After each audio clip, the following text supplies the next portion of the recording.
Buenas noches, bienvenidos al Criminalista Nocturno.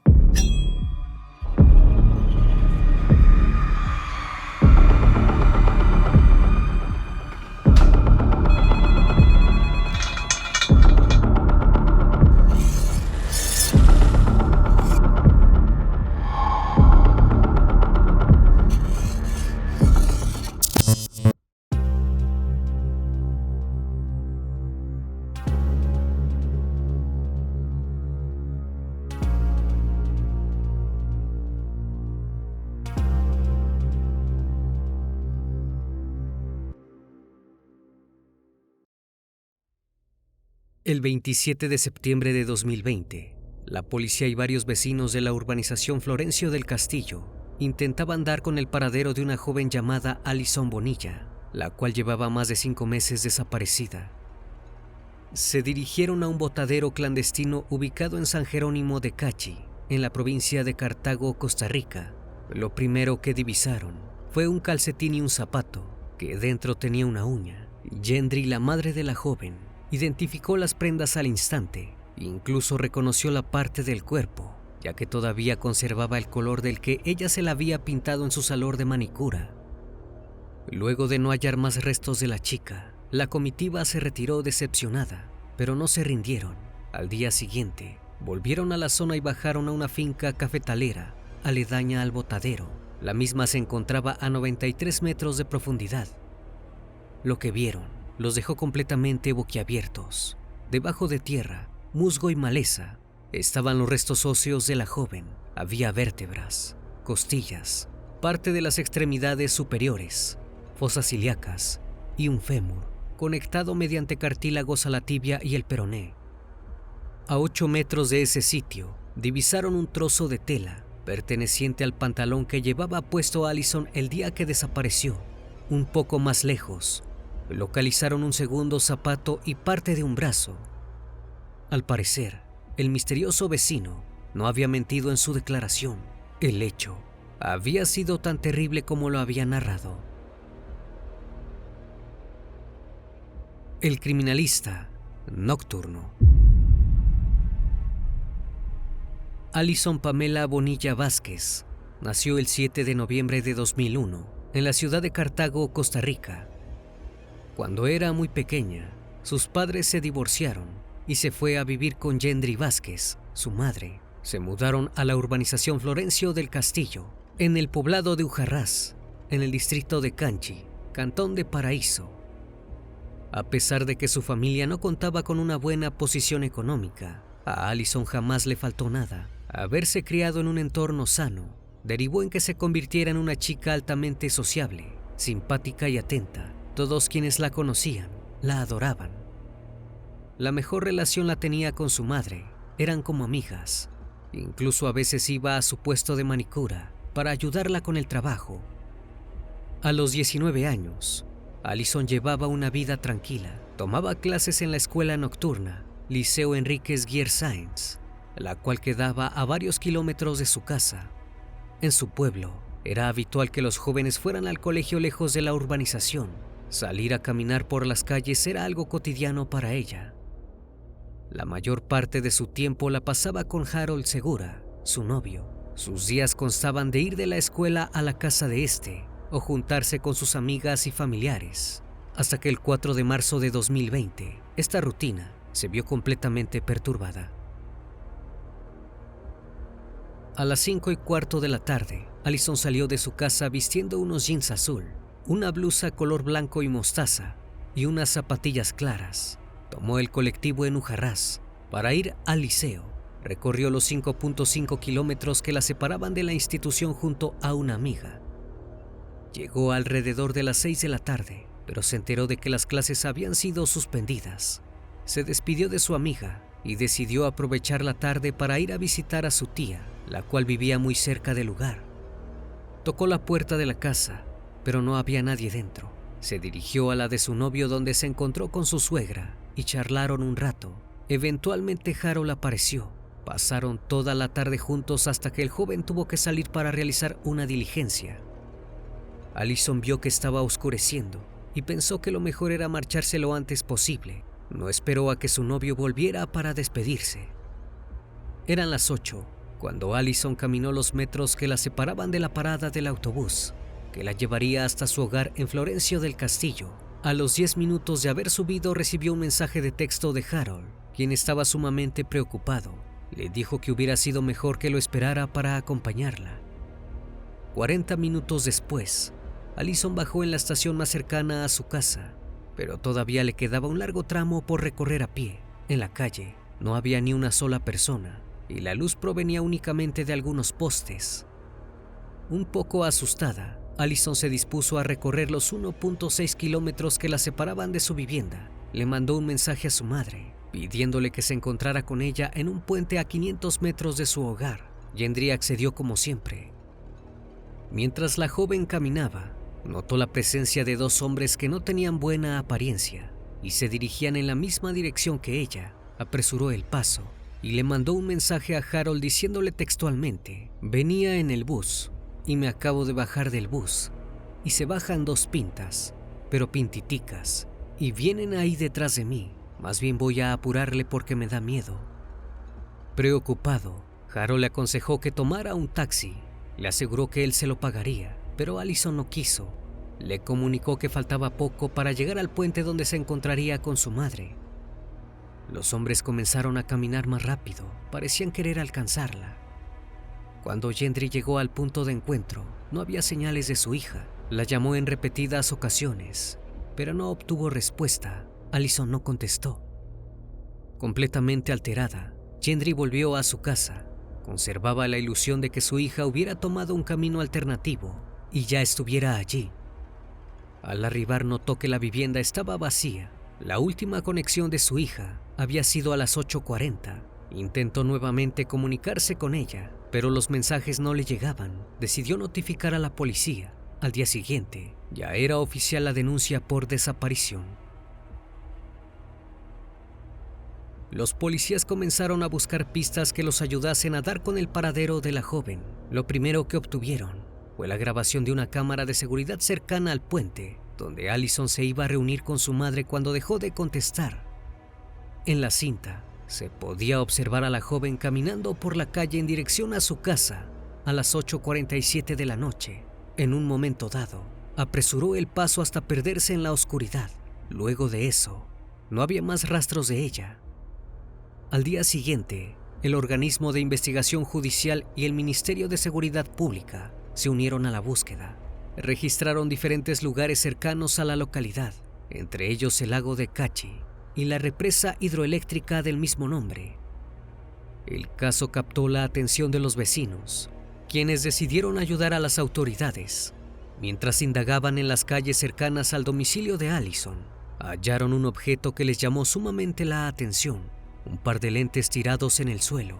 Esto fue extraño, ya que el primer día la policía había revisado el mismo lugar y no habían visto ningún rastro de la joven. Alguien estaba intentando despistarlos. El 11 de marzo, uno de los habitantes del pueblo se acercó a la comisaría para contar algo que había visto el día de la desaparición y que le resultó sospechoso. Alrededor de las 8:30, el vecino observó cómo Allison pasaba caminando rápidamente por una calle próxima al puente. Estacionado, había un vehículo marca BMW color vino. Este comenzó a seguirla, incrementando cada vez más la velocidad, hasta que se detuvo frente a ella. Allison habló durante unos segundos con la persona dentro del auto, hasta que accedió a subirse. Luego, el coche aceleró a toda velocidad. Al escuchar la declaración del vecino, la policía se puso manos a la obra para dar con el paradero del vehículo. Allanaron todas las viviendas cercanas a la residencia de la joven.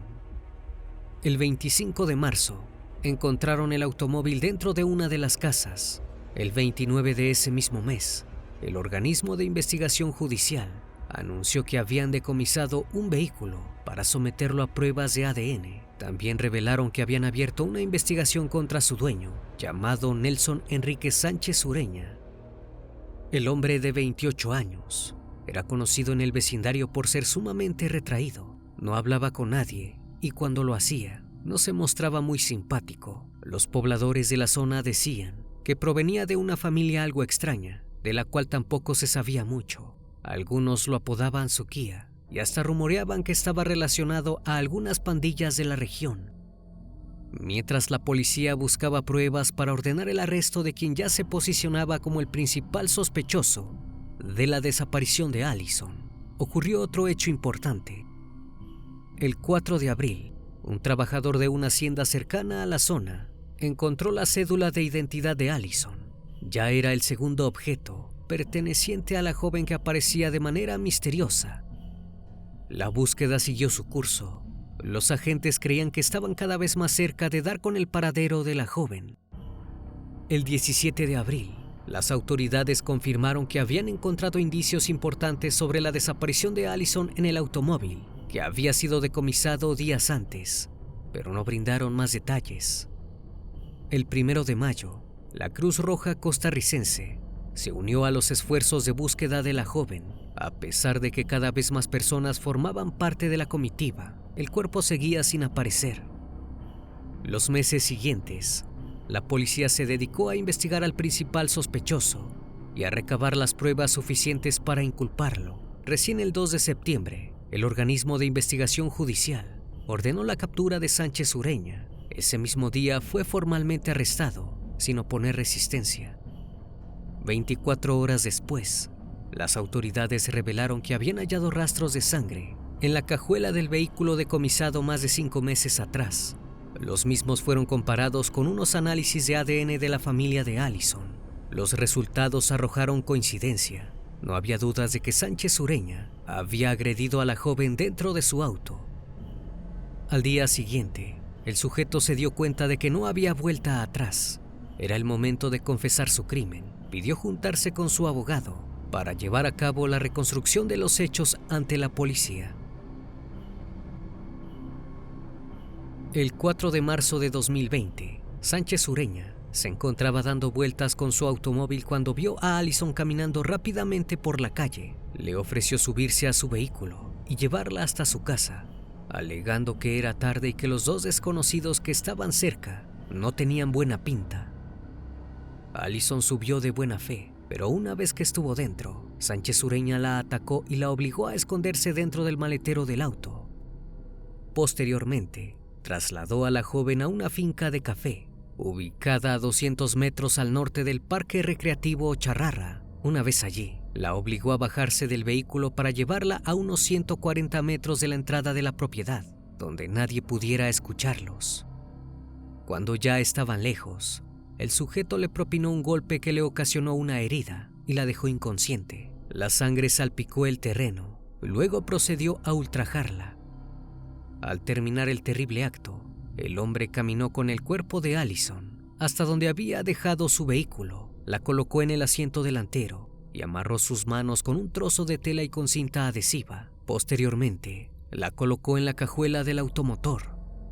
Acto seguido, Sánchez Ureña condujo rumbo a un botadero clandestino ubicado en San Jerónimo de Cachi. Sacó de la cajuela a la joven, que seguía inconsciente. Sin titubear, la arrojó a un precipicio de aproximadamente 450 metros de profundidad, con la finalidad de asegurarse que pereciera en el lugar. Su cuerpo permanecía allí desde entonces.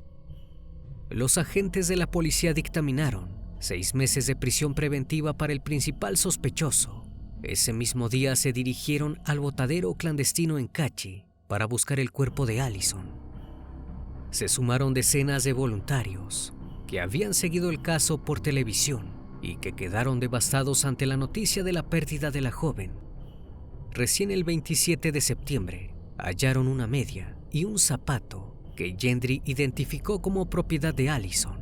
Dentro había una uña, la cual la madre reconoció automáticamente, ya que se la había pintado en su salón días antes de su desaparición. Al día siguiente, un grupo de rescatistas bajó a una finca cafetalera, aledaña al botadero.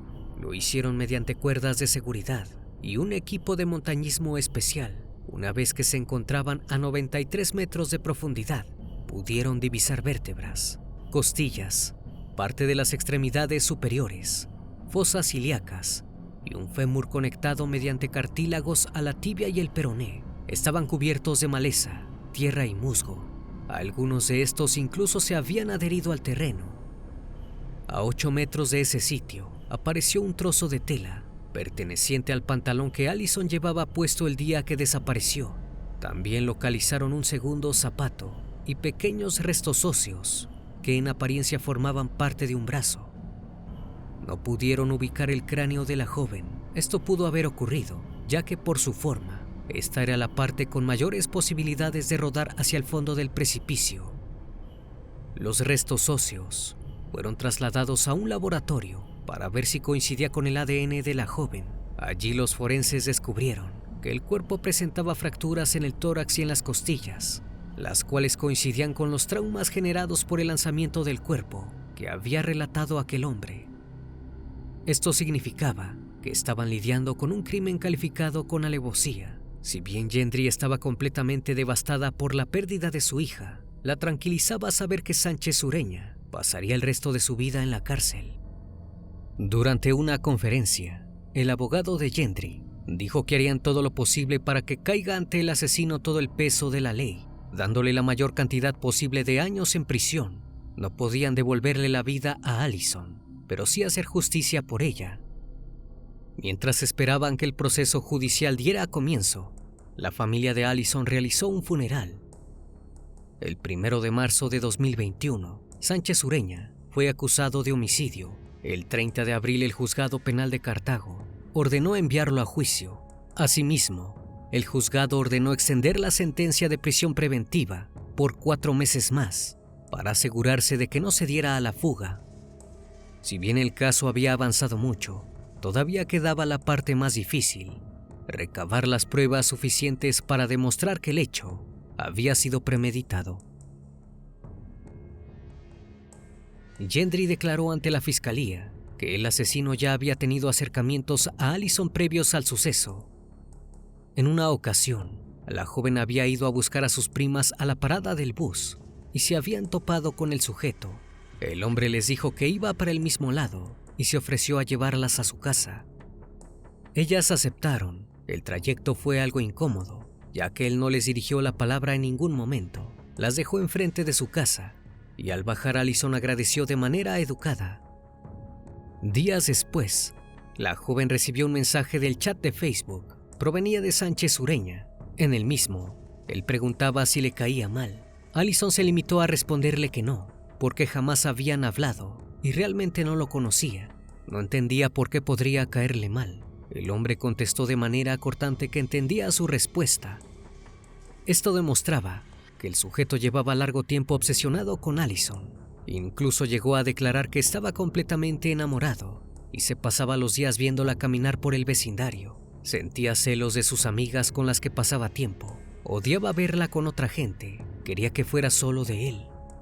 Pero cuando llegó la hora de declarar en el juicio, el acusado cambió completamente su versión de los hechos. Dijo que era inocente, que no le había hecho ningún daño a Allison y que solo declaró por presión de la policía. Deseo que se anulen todas y cada una de las declaraciones que realicé en días anteriores, que me retracto de todo lo dicho, porque las mismas no son ciertas. Quiero indicar que las realicé bajo tortura y presión psicológica. No obstante, ya no había vuelta atrás. El cuerpo estaba en el lugar donde indicó en su primera declaración y los restos de ADN en el vehículo lo inculpaban directamente. La familia de Allison dio su testimonio en una sala paralela, ya que no querían verle la cara al agresor, pero nada sirvió para hacer recapacitar a Sánchez Ureña. El individuo volvió a declararse inocente. En la mañana del 18 de agosto de 2021, el acusado fue oficialmente condenado por unanimidad de los jueces a 18 años de prisión por homicidio simple, quedando absuelto del delito de abuso. Debido al estado en que se encontró el cuerpo de la joven, esto no pudo ser probado. Esto no dejó conformes a los familiares de la víctima, quienes objetaron el fallo. Pidieron una pena de hasta 35 años de prisión, la que se da en este tipo de casos. La sentencia fue anulada por la Sala Penal de la Corte Suprema de Justicia. El caso fue revisado nuevamente para determinar si el hecho había sido con agravante de alevosía. En noviembre de 2021, el Tribunal de Apelación rechazó los reclamos y mantuvo la sentencia. El juez Franklin Ramírez Montero declaró que el tribunal no creía que fuera un asesinato con alevosía. Si bien el crimen fue perpetrado con extrema crueldad y violencia, no se reunían los elementos objetivos y subjetivos para considerarlo como calificado. Posteriormente, el caso se elevó a casación, donde los magistrados anularon lo resuelto por el Tribunal de Apelación. Al día de hoy, el caso continúa abierto. La familia de Allison espera que se recalifique como homicidio agravado y se revise la pena impuesta. Varios diputados y diputadas de la Asamblea Legislativa de Costa Rica manifestaron su rechazo ante la sentencia. La entonces presidenta ejecutiva del Instituto Nacional de las Mujeres, llamada Patricia Mora Castellanos, manifestó que el asesinato de Allison Bonilla había sido un acto monstruoso que no podría quedar prácticamente impune. La diputada Aida Montiel presentó una reforma en la Ley de Penalización de la Violencia contra las Mujeres. La misma pedía que se castigara más fuertemente los delitos de feminicidio. Fue aprobada el 23 de agosto de 2021. No obstante, esto no cambió la situación del caso de Allison. Pero no todos estaban del lado de la familia de la joven. Gendry no solo tuvo que lidiar con la espantosa pérdida de su hija, sino también con el acoso cibernético. Decenas de personas encontraron su perfil de Facebook y le escribieron mensajes en su muro diciéndole que su hija había fallecido porque la dejó caminar sola de noche. Los vecinos del pueblo salieron a hablar en reiteradas ocasiones, diciendo que esto era completamente normal en la región. Las distancias entre las paradas de buses y las zonas urbanas eran largas, y la mayoría de los jóvenes hacían dedo para llegar a sus hogares. La porción de la población que inculpaba a la familia de Allison era mínima. La tía aseguró que muchas personas, tanto del país como del resto del continente, le escribieron para brindarle apoyo. Además, el suceso tuvo gran repercusión en los medios de comunicación costarricenses y en las redes sociales. Luego del hallazgo del cuerpo y durante el proceso judicial, se convocaron varias manifestaciones en memoria de la joven. El caso se sumó al de otras mujeres que fueron privadas de la vida en circunstancias similares, como María Luisa Cedeño y Luani Salazar. Si bien el apoyo tanto en redes como en movilizaciones ayudó mucho a la familia de Allison, la herida aún sigue abierta. El novio de Allison dio varias entrevistas, donde se mostraba completamente indignado por lo sucedido. Dijo que la joven tenía muchos sueños y metas, y que Sánchez Ureña se había encargado de arrebatarlos. No obstante, estaba feliz de haber podido compartir 1 año y 10 meses junto a ella. Siempre será su ángel. Fue la mejor amiga y compañera de vida que pudo haber tenido. A pesar de que la investigación del caso se ha cerrado, aún quedan algunas incógnitas. El abogado de la familia de Allison ha llegado a señalar que es por demás extraño que Sánchez Ureña haya trasladado el cuerpo de la joven sin ayuda hasta el fondo del basurero. También queda el enigma de quiénes eran aquellos hombres que la perseguían el día de su desaparición, razón por la cual Allison accedió a subirse al automóvil de su exvecino. Luego de que el audio que le mandó la joven a su novio se hiciera viral, todos tienen una misma pregunta. ¿Tenían algo que ver estos dos hombres con el macabro plan de Sánchez Ureña? Y aunque no estuvieran relacionados, ¿por qué perseguían a una muchacha durante la noche? El juicio terminó demasiado rápido y con una condena que dejó a la familia disconforme. Queda esperar a que en el futuro se brinde la atención necesaria a este tipo de casos para que todos los implicados estén tras las rejas y cumpliendo la condena necesaria. Una vez más, estimado público, agradezco su compañía. Gracias por brindar un espacio de su tiempo para conocer un caso más de este canal. Si aún no estás suscrito, te hago la cordial invitación a que lo hagas y formes parte de esta gran comunidad. Esto es El Criminalista Nocturno. Hasta la próxima emisión. Buenas noches.